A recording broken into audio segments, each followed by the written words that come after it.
गिरिवरधारी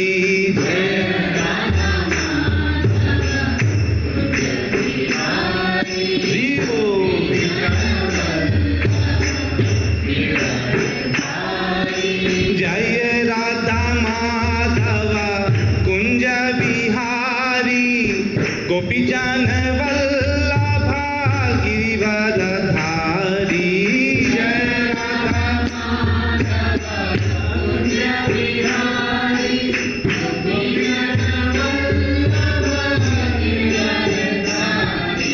जय राधा माधव कुंज बिहारी गोपी जन वल्लभा गिरिवरधारी जय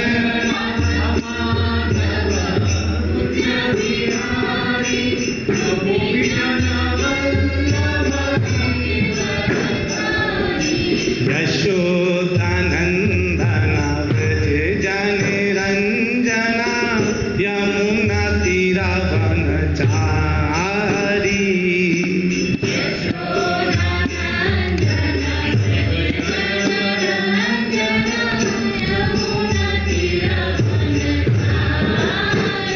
ओ यशोदानंदन व्रज जन रंजना यमुना तीरावनचारी यशोदा। ओम नमो भगवते वासुदेवाय। ओम नमो भगवते वासुदेवाय। ओम नमो भगवते वासुदेवाय। नारायणं नमस्कृत्य नरं चैव नरोत्तमं देवीं सरस्वती व्यासं ततो जयमुदीरयेत्। नष्टप्रायेषु अभद्रेषु नित्यं भागवत सेवया भगवती उत्तमा श्लोके भक्तिर्भवति नैष्टिकी। ॐ अज्ञानतिमिरान्धस्य ज्ञानाञ्जनशलाकया चक्षुर्मीलितं येन तस्मै श्रीगुरुवे नमः। श्रीचैतन्यमनोभीष्टं स्थापितं येन भूतले स्वयं रूपः कदा मह्यं ददाति स्वपदान्तिकम्। वन्देऽहं श्रीगुरु श्रीयुतापतिकमलं श्रीगुरून् वैष्णवांश्च श्रीरूपं साग्रजातं सहगण रघुनाथान्वितं तं सजीवम् साद्वैतं सावधूतं परिजनसहितं कृष्णचैतन्यदेवं श्रीराधा कृष्णपादान् सहगण ललिता श्रीविशाखान्वितांश्च। हे कृष्ण करुणा सिंधु दीनबंधु जगतपते गोपेश गोपिका कांता राधा कांत नमोस्तुते। तप्त कांचन गौरांगी राधे वृंदावनेश्वरी वृषभानुसुते देवी प्रणमामि हरिप्रिये। वाञ्छाकल्पतरुभ्यश्च कृपा सिन्धुभ्यैव च पतितानां पावनेभ्यो वैष्णवेभ्यो नमो नमः। जय श्री कृष्ण चैतन्य प्रभु नित्यानंद श्री अद्वैत गदाधर श्रीवासादि गौर भक्तवृंदा। हरे कृष्णा कृष्णा कृष्णा हरे हरे हरे राम राम राम हरे हरे। हरे कृष्णा कृष्णा कृष्णा हरे हरे हरे राम राम राम हरे हरे। हरे कृष्णा कृष्णा कृष्णा हरे हरे हरे राम राम राम हरे हरे। हरे कृष्णा। कैसे हैं आप लोग? अभी चूंकि हमने शायद लोगों को बताया नहीं था पहले से कि आज कथा होगी, तो काफी लोगों को पता नहीं है। मेरी आवाज क्लियर आ रही है? Very good.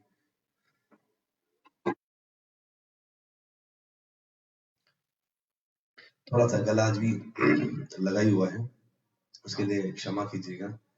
तो हम लोग कहाँ पे गए थे? कहाँ तक हमने सीखा था? हमने सीखा था कि जब हम लोग तीसरे स्कंद के पहले अध्याय के 16वें श्लोक तक हमने पढ़ लिया इसको। तो जो पहला स्कंद का जो 16वां श्लोक है वो क्या बोल रहा था कि विदुर इस समय बहुत मर्माहित हुए हैं दुर्योधन के शब्दों से, और दुर्योधन ने चूंकि उनको रखायन का पुत्र बोल दिया और कह दिया कि इनको यहाँ से निकाल दो, और जब तक कोड़े मारते रहो या जब तक इनको ऐसे निकालो केवल ये सांस इनकी चले, बाकी इनको कुछ मत दो सांस के अलावा। तो ये सुन करके उन्होंने जो है समझ लिया। तो सुन करके जो है उन्होंने वो बिल्कुल मर्माहत हो गए, और वो वहां से अपने भाई का घर छोड़ करके वो कहाँ निकल गए, बाहर निकल गए, छोड़ दिया। आज हम देखेंगे कहाँ गए थे वो, है ना, और कहाँ गए इतना मर्माहत होकर के, बहुत दुखी होकर के। वो जानते हैं कि प्रकृति क्रियमाणानि गुणे कर्माणि सर्वशः अहंकार विमूढ़ात्मा कर्ता अहमिति मन्यते। अगर वो ये सोचेंगे कि ये कार्य कोई व्यक्ति कर रहा है या मेरे साथ ये कार्य इसलिए हो रहा है क्योंकि इसमें दुर्योधन पागल है या उसने ऐसा कर दिया, तो गलत होगा। ये सब प्रकृति का खेल है। प्रकृति चाहती है कि मैं इधर युद्ध में ना रहूं, और प्रकृति चाहती है कि इस समय मैं कहीं और जाकर के, यानी किसी कोई, जैसे मान लीजिए किसी की नौकरी चली जाए तो सोचे हे भगवान अब मेरा क्या होगा, केवल नौकरी चली गई, अब मैं जीवित कैसे रहूंगा, मेरे घर वाले खाएंगे क्या, पिएंगे क्या, ऐसा प्रश्न वो पूछ सकते हैं। अगर वो ऐसा प्रश्न पूछ सकते हैं तो भगवान को ऐसा क्वेश्चन नहीं करना है। जो आपने मुझे दे दिया, जहां ले चलोगे वहीं मैं रहूंगा, जहां नाथ रख लोगे वहीं मैं रहूंगा। तो जो है जहां ले चलोगे वहीं मैं चलूंगा, जो खिलाओगे वो खाऊंगा, जो पिलाओगे वो पिलाऊंगा। जब ये भाव अंदर से होगा तो मेरा गला खराब करोगे कर दो, तबीयत खराब करना है कर दो, लेकिन मुझे कथा करनी है या मुझे इस बात का पाठ पठन करना है, अपना जप पूरे टाइम करना है, अपना भगवान का ध्यान रखना है, अपने अगर एकादशी व्रत है तो उसको करना है, अगर ये मेरे हृदय में है तो किसी भी तरीके से भगवान बाद में सब सही कर देते हैं। तो चूंकि इन्होंने विदुर ने देखा कि इनके लिए क्या हुआ था, विदुर को दुर्योधन ने ऐसा बोला, तो आज विदुर कहाँ जा रहे हैं चलिए हम उसको देखते हैं, है ना। तो चलिए 3.1.17 इसको देख लेते हैं एक बार। थोड़ा सा जो है इसको मैं सेट कर देता हूँ ताकि आपको दिखाई दे जाए अच्छे से। तो इस श्लोक को मेरे साथ अच्छे से गुनगुनाइए।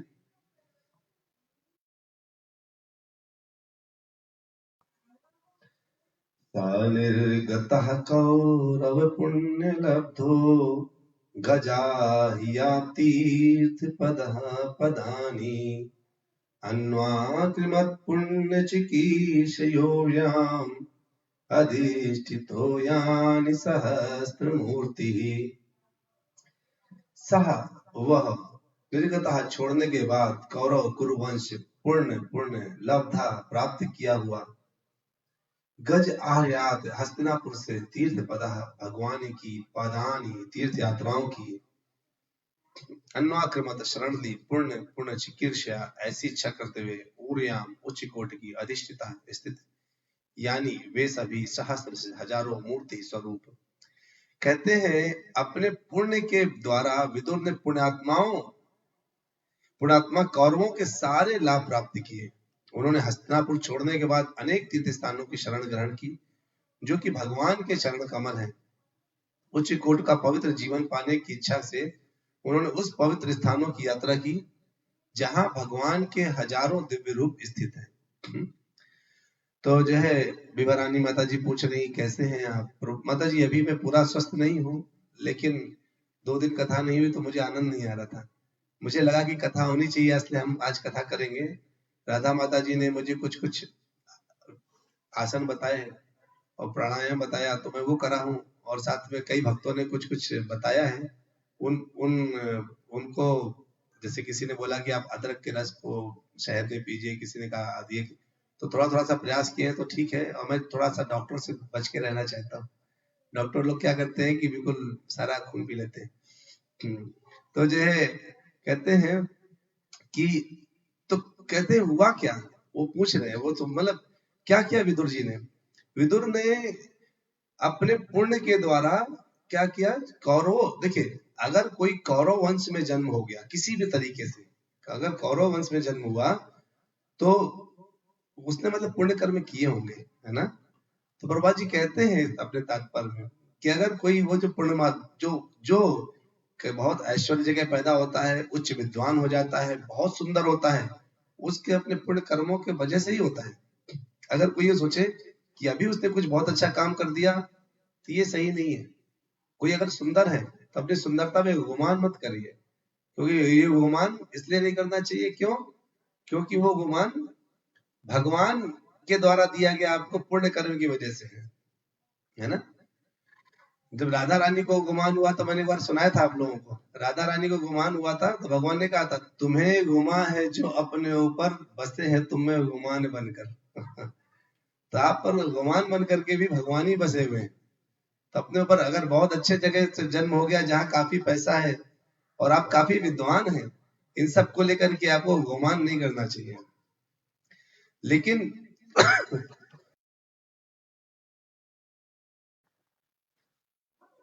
मैं म्यूट कर देता हूँ जब थोड़ा खांसी आता है, ताकि जो है आप लोगों को डिस्टर्ब ना कर जाए कान में।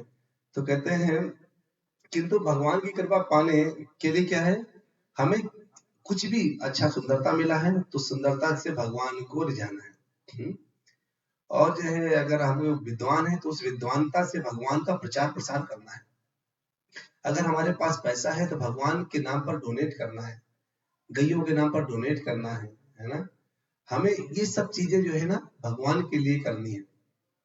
हमारा कोई भी चीज हमारे पास है जो हमारे पुण्य वजह से है, हमें वो भगवान के लिए करना है। लेकिन अभी क्या है, आप सोचेंगे अच्छा तो विदुर के पास तो स्वयं भगवान सशरीर उपस्थित है, तो आखिरकार विदुर को बाहर जाने की क्या जरूरत हुआ। तो जो है, हाँ राधा माता जी, मैं स्लो स्लो बोलूंगा।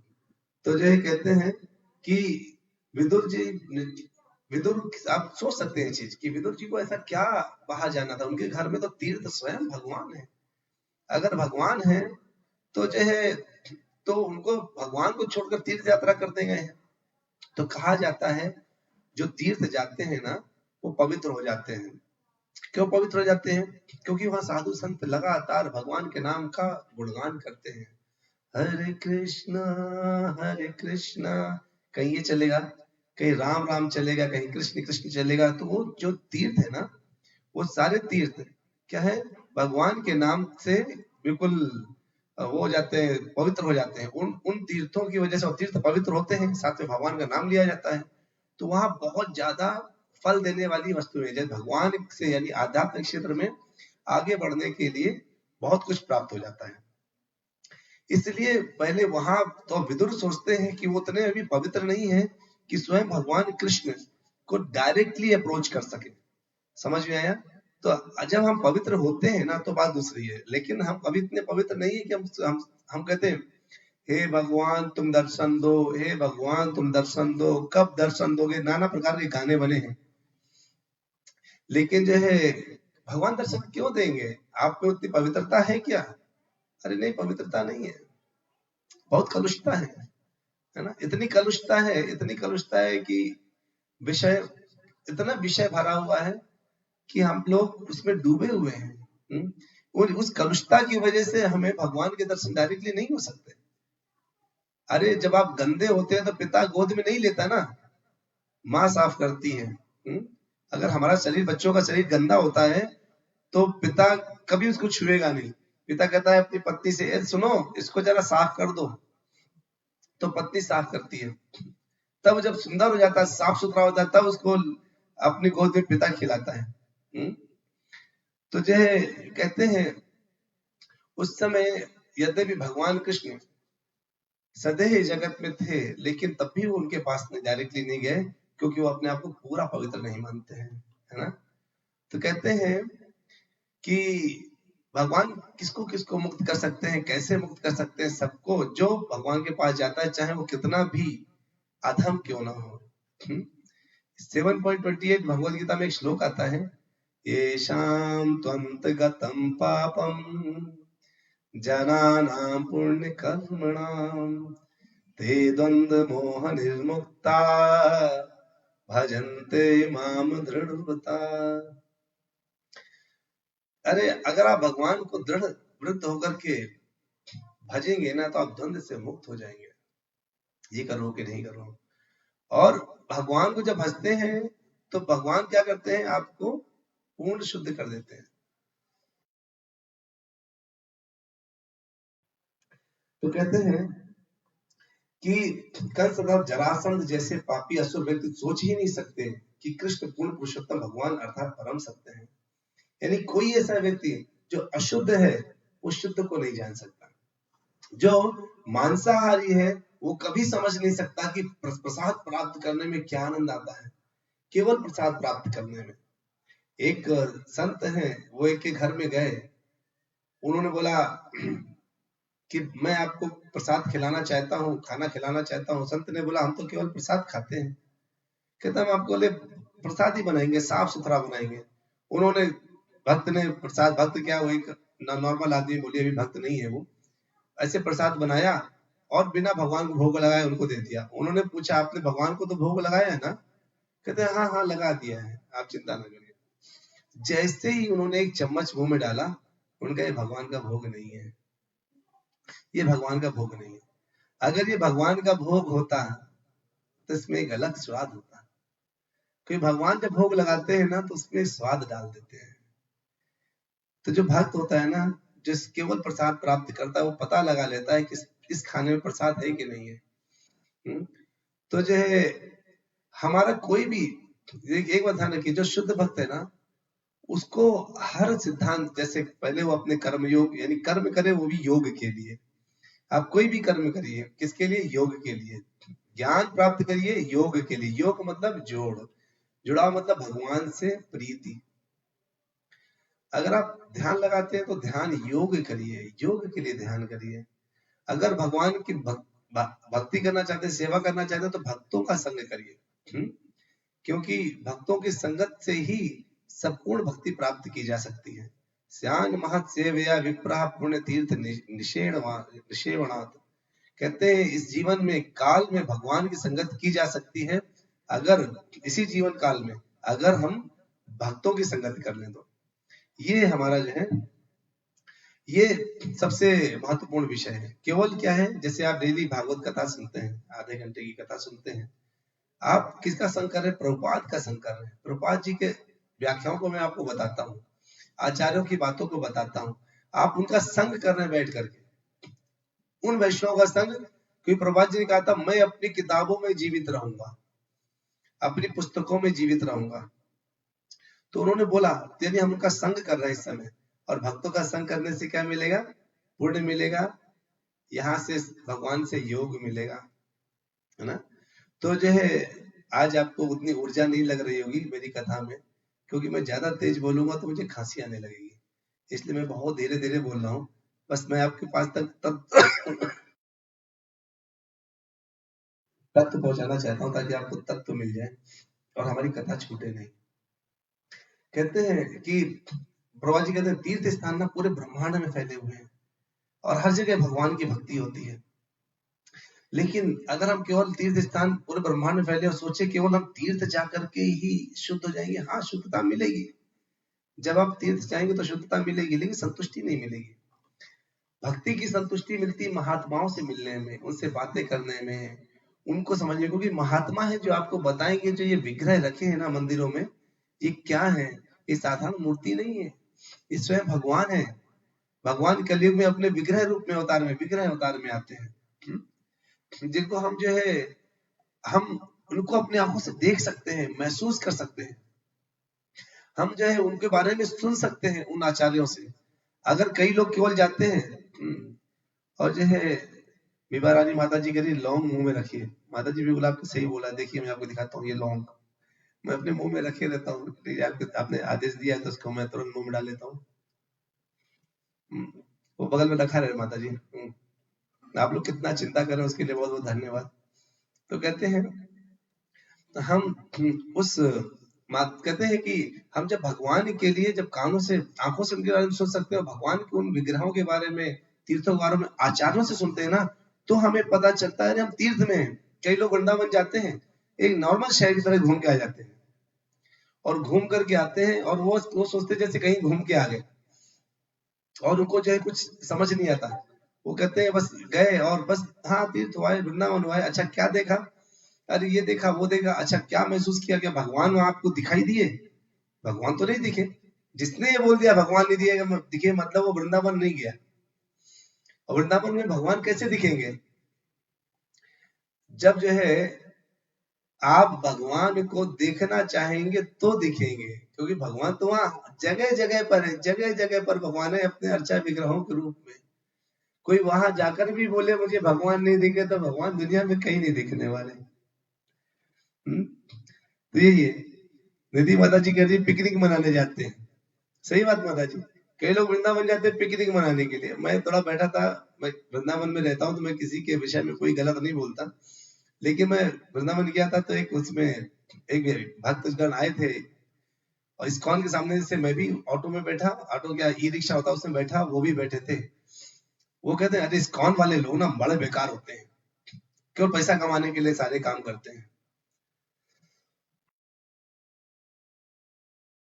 तो अब इस्कॉन वाले लोग बड़े बेकार होते हैं, केवल पैसा कमाने के लिए जो है सारे काम करते हैं। तो जो है ऐसा कौन है साधु बाबा जो आप दिखाई दे जो बिना पैसे के लिए काम करता है? इस्कॉन पैसे के लिए नहीं, आज तक कोई भी इस्कॉन वाला आपसे पैसा नहीं मांगेगा। हाँ वो बताएगा आपको कि दान की महिमा क्या होता है, दान की महिमा क्या होती है बताते हैं। राधा माता जी कहते हैं भगवान फील होते हैं, भगवान दिखते हैं माता जी। आप इस्कॉन टेम्पल में भगवान सामने खड़े हैं, उसी में वही ऐसे ही खड़े हैं भगवान। यहाँ पे भगवान सीधे ऐसे ही दर्शन देते हैं, सामने से नहीं। वो जो है शरीर आए थे द्वापर युग में, कलयुग में वो अपने अवतारों में, जैसे ग्रंथ अवतार भागवतम है जो आप सुन रहे समय, है ना, ग्रंथ अवतार हो गया, आपके जो है विग्रह अवतार में भगवान स्वयं आते हैं, तो उनमें रहते हैं, आप उनको देते हैं तो बड़े प्यार से आपको देख के मुस्कुराते हैं वो भगवान, तो पूर्ण रूप से दर्शन देते हैं। तो जो तीर्थ स्थान है उनमें मुख्यतः आप जो है मथुरा जा सकते हैं, मायापुर जा सकते हैं, जगन्नाथपुरी जा सकते हैं, अलग अलग स्थानों पर जा सकते हैं। वहां पर क्या है, वहां पे आपको बहुत से लोग जो है, और आचार्यों से मिलिए, उनको देखिए, उनके दर्शन करिए, भगवान के साथ उनके भी दर्शन करिए। तो जो है कहते हैं भगवान ने कैसे किस तरह से अपने आप को फैला रखा है। चैतन्य चरितामृत में आता है, सर्वत्र प्रकाश तार भक्ते सुख दिते, जग तेर अधर्म नाश धर्म स्थापित है। कहते भगवान ने अपने आप को ब्रह्मांड भर में फैला रखा है ताकि भक्तों को आनंद मिले, है ना, सामान्य जन अपने पापों से मुक्त हो जाएं और भगवान के लिए धर्म की स्थापना करें। और धर्म क्या है? भगवान की सेवा, यही हमारा परम लक्ष्य है।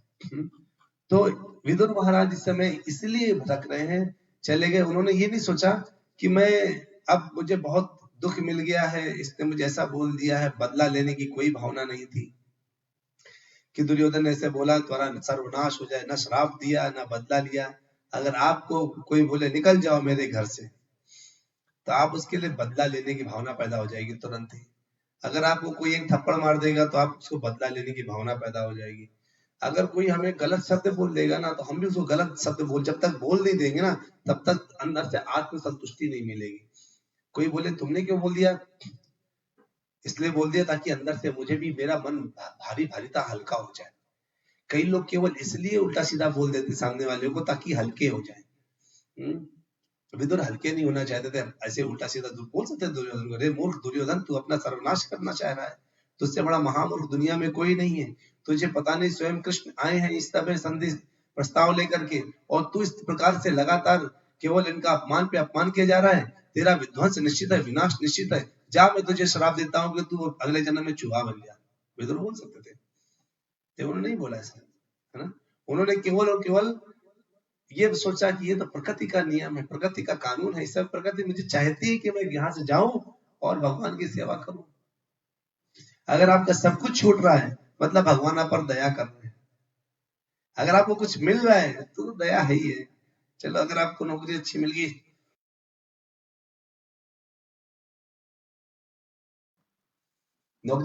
बिजनेस अच्छा मिल गया, तो भगवान तो दया कर रही है। लेकिन अगर आपको जो है छूट गया ना, तो भी भगवान ने दया किया है। क्यों? ताकि इस तरह से आपको जो है सब कुछ प्राप्त हो जाए, सब कुछ प्राप्त हो जाए। क्यों? क्या सब कुछ, जब सब कुछ छूटता है ना तो मतलब कुछ बड़ा प्राप्त होने वाला है। और बड़ा क्या है? भगवान का शरण, भगवान का शरण प्राप्त होने वाला है। भगवान हमें अपने बाहों में रखना चाहते हैं। इसलिए कहते हैं संसार का तेरा घर चला गया जाने दे, गाड़ी चली गई जाने दे, नौकर चाकर चले गए जाने दे, घर परिवार छूट गया जाने दे, तू है ना और मैं हूं ना, मैं कहीं नहीं जाऊंगा, मैं हमेशा तुम्हारे पास हूँ। विदुर महाराज को ये पता है, भगवान का शरीर वहां पर है, लेकिन विदुर जी ने सोचा कि मैं अभी इतना शुद्ध नहीं कि उनके जाके चरण पकड़ लूं। विभीषण लेकिन भगवान के राम के चरण पकड़ लिया सीधे जाकर के। उसको ये शायद महसूस था कि देखिए 10 दारूबाज बैठे हैं और तब आपने दारू नहीं पी, ये महान बात है। 10 वैष्णव बैठे हैं और तब आपने दारू नहीं पी, तो कहां से आपको पीने को मिलेगा ही नहीं, ये मानता नहीं है। कई लोग कहते हैं देखो प्रभु जी हमने 15 दिन से प्याज लहसुन नहीं खाया। अच्छा क्या किया? अरे मैं वहां 4-5 वैष्णव के साथ 15 दिन की यात्रा में निकला था। तो ऑब्वियसली नहीं खाओगे। जब घर में जाके ना खाओ, आपके ससुराल में मांस बन रहा है और आपने नहीं खाया, प्याज लहसुन बन रहा है और नहीं खाया, आपके मैके में नहीं बन रहा और आपने नहीं खाया, और आपने जहां जहां आपका सबसे दोस्त ने बुलाया। हम एक काम कराने गए थे जो गुड़गांव में, एक जीएसटी का काम था, तो ऑफिसर बड़ा खुश हो गया। उसने जो है बोला आप चाय लेंगे? मैंने कहा नहीं, वो चाय तो नहीं लेता। कहते हैं अच्छा, जब 3-4 दिन हो गए, काम हो गया, कहते हैं अरे देखिए इतना बड़ा काम आपका हुआ है, आज तो चाय ले लीजिए। हमने कहा चाय आज लेके तो कोई फायदा ही नहीं है, आज तो बड़ा काम भगवान ने वो कराया और भगवान के विरुद्ध चले हैं, ऐसा कैसे? तो ऐसे करके वैष्णव हर जगह उसको क्या होता है, बहुत त्याग करना पड़ता है। अपने शरीर का तकलीफ नहीं देखना है, हमें क्या उचित है भगवान के लिए वो करना है। आज हम लोग 17वां श्लोक खत्म किए। कल विदुर जी की यात्रा कैसे रही, कैसे चल रही है, मैं भगवान से प्रार्थना करूंगा जल्दी से, और आप लोग मेरे लिए प्रार्थना करिए कि बस मुझे खांसी मेरी खत्म हो जाए। कथा करने में कोई प्रॉब्लम नहीं, आवाज ऊपर नीचे है कोई दिक्कत नहीं, खांसी आ रही तो थोड़ा सा उसमें तकलीफ हो रहा है। चलिए, वांछा कल्पतरुभ्यश्च कृपा सिंधुभ्य एव च पतितानां पावनेभ्यो वैष्णवेभ्यो नमो नमः। हरे कृष्णा कृष्णा कृष्णा हरे हरे, हरे राम राम राम हरे हरे। तो चलिए आप लोग जो है मिलते हैं कल, देखते हैं वो कहाँ कहाँ गए भगवान का चिंतन करते हुए, है ना। मिलते हैं छोटे से ब्रेक के बाद। हरे कृष्ण।